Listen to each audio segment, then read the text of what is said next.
everyone. It's great to see you again. Welcome back to Easy Math with Miss Easley. Today, I'm going to teach you all about converting units of capacity. And so I'm just going to show you my strategy and we'll try to convert some different real life things. All right, let's dig in.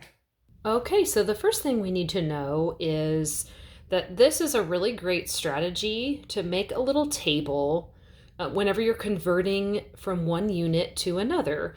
And if you haven't seen my other converting videos, you might want to go check those out too. I have a converting units of length and units of weight. And I use this strategy every time because it just helps me to really map out what I'm doing. And it helps me to find the pattern, or what I call the rule.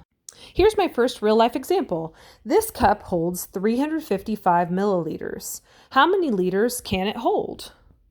So let's go over to the whiteboard to figure this out with my strategy. For our first example, I'll show you how these tables work. So I know that I'm going to be going from milliliters to liters. I want to find out how many liters are in the Dr. Pepper. So I'm going to put down what I already know about milliliters and liters. So I already know that 1,000 milliliters equals 1 liter. And I can see that I'm going from a number like 1,000 down to a number like 1. So I know that it's divide. If it was going the opposite way, we'd know it'd be times. And 1,000 divided by 1,000 equals 1. So that's my rule. That will help me on the next step. In our example, the Dr. Pepper was 355 milliliters, and we are going to be dividing by 1,000. We do the same rule to whatever number you're trying to convert. And one thing I love about multiplying by a number with zeros and 1, or dividing by a number like that, like 10 or 100, or in this case 1,000, is that we can just play with the decimal point to get our answer. So if I'm dividing by 10, let's say, I would just move my decimal point, which really is right here after the whole number. We could just move it over once. But since I have 1,000 and there's 3 zeros, I just move it 3 times. So 1, 2, 3. And so my number is going to end up looking like this. Okay, what number is that? Good, 355 thousandths. Okay, great job. Try that with any amount of milliliters that you see that your soda or drink is, and see if you can figure out the liters. All right, here's our second real life example.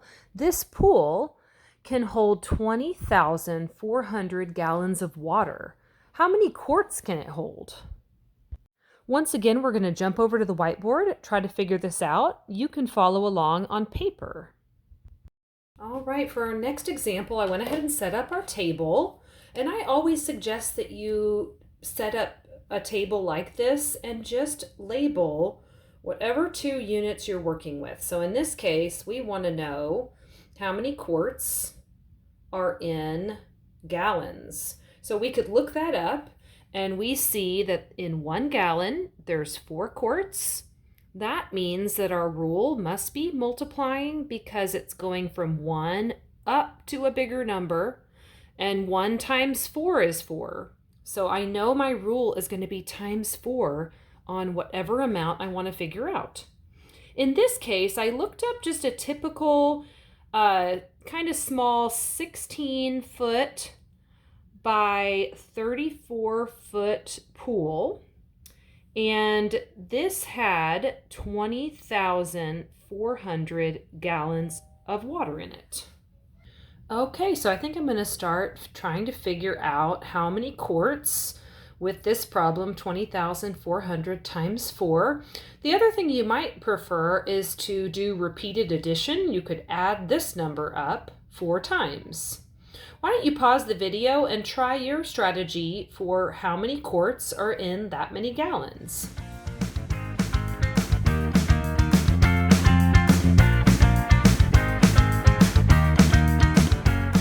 right, so we got 81,600 quarts are in 20,400 gallons. Great job. Here's my last real life example. This water tower holds 1,250,000 gallons of water. How many pints can it hold? Let's go over to the whiteboard again and see if we can figure it out. All right, so now it's time to think about the water tower and the different units that we're converting between.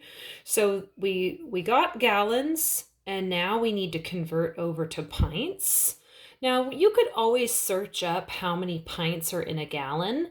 Sometimes if you have a little conversion sheet that you get at your school or at home, it might not have that conversion on it. It doesn't always have all of them, but I want to show you my strategy. Anytime I'm thinking about a gallon, I like to draw a big G, and this just helps me to organize it all. So then it usually tells me that there are 4 quarts in a gallon, so I draw 4 big Qs.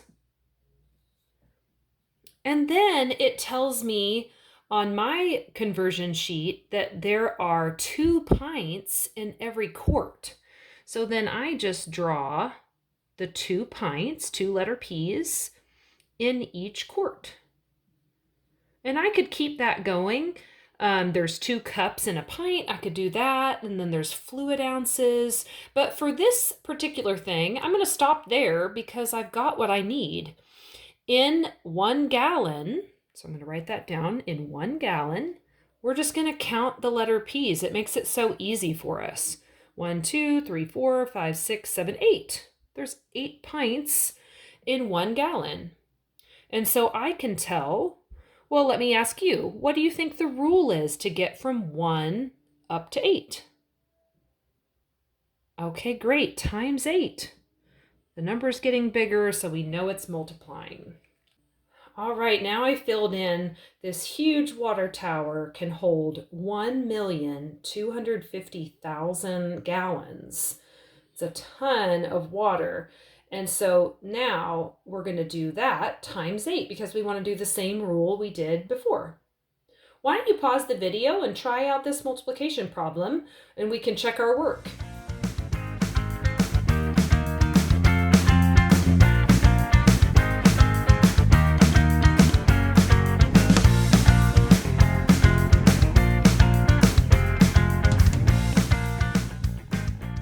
Oh my goodness, so it can hold 10 million pints of water. That's crazy. Well, great job on this problem. And I think you're ready to do any problem I could give you or you could think of. Try converting it to a different unit.